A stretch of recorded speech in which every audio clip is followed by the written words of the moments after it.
morning, everyone. Down in front. In Midtown Manhattan early this morning, 50-year-old Brian Thompson, the CEO of UnitedHealthcare, was shot and killed in what appears, at this early stage of our investigation, to be a brazen, targeted attack. This does not appear to be a random act of violence.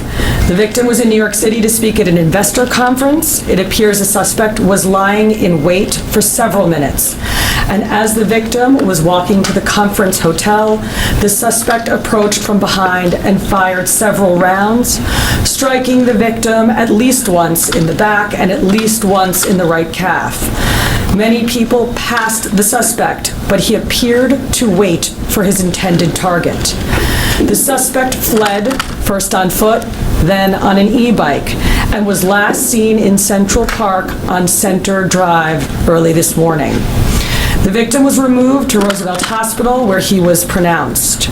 We've been in touch with his family, his friends, and his colleagues, and they are very much in our thoughts and prayers at this hour. The full investigative efforts of the New York City Police Department are well underway, and we will not rest until we identify and apprehend the shooter in this case. The women and men of the NYPD take enormous pride in the work that they do each day and each night to drive down crime and violence in our city. Right now, we are asking the public for your help. If you have any information about this case, call Crime Stoppers at 800-577-TIPS. We have increased the reward in this case to $10,000. I want to be clear. At this time, every indication is that this was a premeditated, pre-planned, targeted attack. Millions of people will be enjoying the tree lighting tonight, among other holiday events, and the NYPD will be out there with them, keeping them safe. For some preliminary details about today's tragic incident, I pass it over to our Chief of Detectives, Chief Joe Kenny. Thank you, Commissioner. The information I'm about to give you is preliminary as our investigation is continuing. This morning at 6:46 a.m., patrol officers from Midtown North Precinct responded to a 911 call of a person shot in front of the Hilton Hotel located at 1335 Avenue of the Americas. This is between West 53rd Street and West 54th Street. At 6:48 a.m., officers arrive and find the victim, Brian R. Thompson, a 50-year-old male, on the sidewalk in front of the Hilton with gunshot wounds to his back and leg. Mr. Thompson was removed by EMS to Roosevelt Hospital, where he was pronounced dead at 7:12 a.m. Mr. Thompson is the CEO of UnitedHealthcare and resides in Minnesota. Detectives from Night Watch, Midtown North Detective Squad, and Manhattan South Homicide responded to the scene and began their investigation. What we know is that the shooter arrived at the location on foot about 5 minutes prior to the victim's arrival. He stands alongside the building line as numerous other people and pedestrians pass him by. From video, we see at 6:44 a.m., the victim is walking alone towards the Hilton after exiting his hotel across the street. We believe the victim was headed to the Hilton Hotel to attend the United Health Group Investors Conference that was scheduled to start at 8 a.m. The shooter appears to be a light-skinned male. He's wearing a light brown or cream-colored jacket, a black face mask, black and white sneakers, and a very distinctive gray backpack. The shooter steps onto the sidewalk from behind the car. He ignores numerous other pedestrians, approaches the victim from behind, and shoots him in the back. The shooter then walks toward the victim and continues to shoot. It appears that the gun malfunctions as he clears the jam and begins to fire again. The shooter then flees on foot northbound into an alleyway between 54th Street and 55th Street. Once at West 55th Street, the shooter continues to walk westbound on Avenue of the Americas, where he gets onto an electric e-city bike and rides northbound on the Avenue of Americas towards Central Park, where at 6:48 a.m. we have the shooter riding this bike into Central Park at Center Drive. At the scene, we recover 3 live 9mm rounds and 3 discharged 9mm shell casings.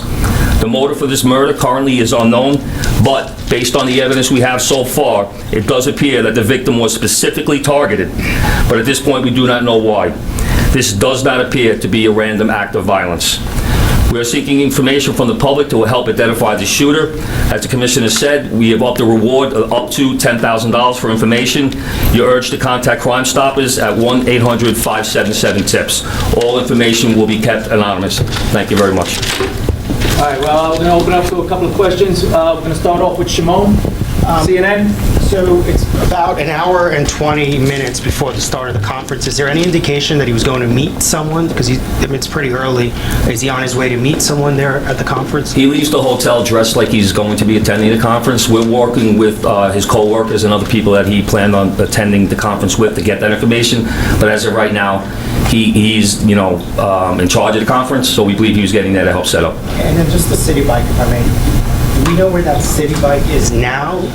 Does he dock it or does he keep riding it? We're still tracking video. The last we see with him on that bike is in Central Park. Is there a way to track that bike? There are GPSs on those bikes. We'll be working with the company. All right, we're going to move over. We're going to go NJ Birkin. Thank you. Chief, were any words exchanged? If so, what were the words? And I'm told a cell phone was recovered in an alleyway on his escape route. Does that appear to be connected to the cell phone? We're working through that cell phone. Obviously, we'll be processing it forensically. And as far as words being exchanged, we do not have audio of the incident. We only have the regular video. But nothing from witnesses? Nothing for, well, there was one witness standing right next to the victim when he was shot. We're still trying to identify that victim. Excuse me, that witness. We're going to go over to Aaron Katursky. Thank you. Chief, was he checked into the hotel across the street alone? Was he in the city alone? Was he accompanied by anybody? Did he have any known enemies or anyone that you've been able to find so far? Like I said, we're reaching out to law enforcement in Minnesota, and we're also interviewing his co-workers and family members to see if there have been any specific threats against him in the past. As far as who was he in the hotel with, we're doing a search warrant in his hotel room right now. That might lead us, give us some more information. All right, we're going to go over to Dean Moses. A couple of questions. One, based on the surveillance we've seen of this individual, do you feel like he's professional? You mentioned that he did a bullet spell. Do you feel like this was a professional individual who took this man's life? And also, will it affect in any way the tree lighting tonight? I'll answer the part about whether or not he's a professional. That, we have no way of knowing that. From watching the video, it does seem that he's proficient in the use of firearms, as he was able to clear the malfunctions pretty quickly. But as far as the tree lighting, I'll leave that to Chief Magic. Yes. Good morning, Dean. Just really quick, this incident will not affect the tree lighting. The tree lighting is slated to start at 7 p.m. The show, the actual lighting of the tree will be close to 10 o'clock, actually 9:55 p.m. We will have a massive police presence out there around Rockefeller Center from 52nd Street all the way down to 47th Street. We will have plainclothes out there, a plainclothes detail out there. We will have our CRC assets, our strategic response group assets. We will have our Intel division out there, a lot of assets out there to make sure people can come out and have a good time.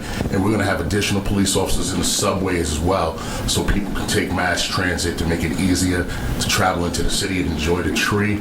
This is a terrible event, but we're going to go on, and people are going to enjoy the tree lighting tonight. All right, we're going to move over to Marshall Kramer. I wonder if you could tell me, the mayor said that there was evidence recovered at the scene that would indicate that this was not a random event. I wonder if you could tell me what that evidence was. And by looking at the gun, it appears that there's a silencer on the gun. Was there a silencer on the gun? And does this indicate not only that it was premeditated, but this is somebody who knew his way around guns and might have been a professional?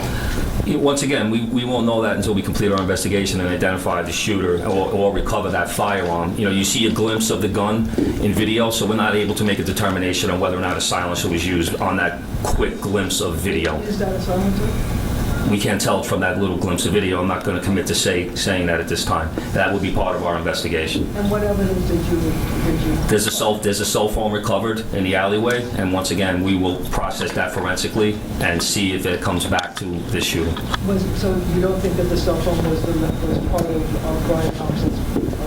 Once again, this investigation is less than 5 hours old. That will be part of our investigation. All right, we're going to move on. We're going to go Joe Marino, New York Post. Chief, do we know when Thompson arrived in New York City? My understanding is he was staying close by to the Hilton, but not at the Hilton. And has anything in the reverse video canvas indicated that these two individuals crossed paths at all? As of right now, based on the current video that we do have, it doesn't appear that they crossed paths, and he arrived in New York on Monday. All right, we're going to take 2 or 3 more. We're going to go Rocco, Daily News. Chief, did he typically travel with a security detail? And even though it's early, is there anything to indicate that there had been issues with, let's say, a patient who was denied coverage, either back in Minnesota or more recently, someone who lives here? From speaking to other employees that traveled with him to New York, it doesn't seem that he had a security detail. He left the hotel by himself, was walking, didn't seem like he had any issues at all. So I don't think he did not have a security detail. And as far as denied coverage, I know that's typically an issue with these major companies. Any reason to believe he had been the subject of a threat? Once again, we're looking at everything. We're looking at his social media. We are interviewing employees. We are interviewing family members. We will be speaking to law enforcement in Minnesota. We're going to do 2 more before we wrap up. Shayna? I'm sorry, I was just going to ask if any cursory look at any social media, whether it's the company, whether it's his personal social media, his family's, is there anything obvious that sticks out at this early stage in the investigation? We have not uncovered anything at this time. The investigation is still too early. We're going to go last question over here with Jake. How's it going? With the suspect still at large, last seen in Central Park, are you urging New Yorkers to avoid the park? Is the NYPD deploying its drones? I know they recently started doing that in the park. And then also I was wondering, is there any indication when he gets this city bike that he's a city bike member? Like sometimes if you're not a member, you can pay to use it. I don't know if you're able to tell on the surveillance. The chief of detectives will answer the part about the city bike. But in terms of, we're encouraging New Yorkers to go about their daily lives and their daily business, but to be alert. We put the picture out, you're putting the picture out, we want people to take a look. If they see anything suspicious, if they hear anything suspicious, we ask them to call 911 and reach out to our detectives. With an incident like this, of course, we put a heavy deployment into Manhattan. We put additional resources out. We have the drones up. We have aviation out. We have K-9 out. When an incident like this happens, we don't spare any expense. We put all of our resources out there to support the chief of detectives' mission and to keep New Yorkers safe. So we will have a massive presence out there around the tree lighting, but throughout Manhattan as well until more information develops and we're able to support the chief of detectives and what he needs to make a quick arrest. As far as where he got the city bike, we're still working that through. Like I said, we're pulling video from numerous locations, numerous sources, and we have him on our timeline walking, and what we're very fortunate is he has that very distinctive gray backpack on. So we see him on one video clip walking, and then another source of video, him riding that bike. So we don't have video or witness confirmation on how he obtained that bike. Can I just ask you on the cell phone, do we know if it's related to this, or it's just right now what you're saying is a cell phone? A cell phone was recovered. We will confirm that later on down if we do our forensic examination. Thank you, everyone. This concludes our press conference. Thank you for your time and attention.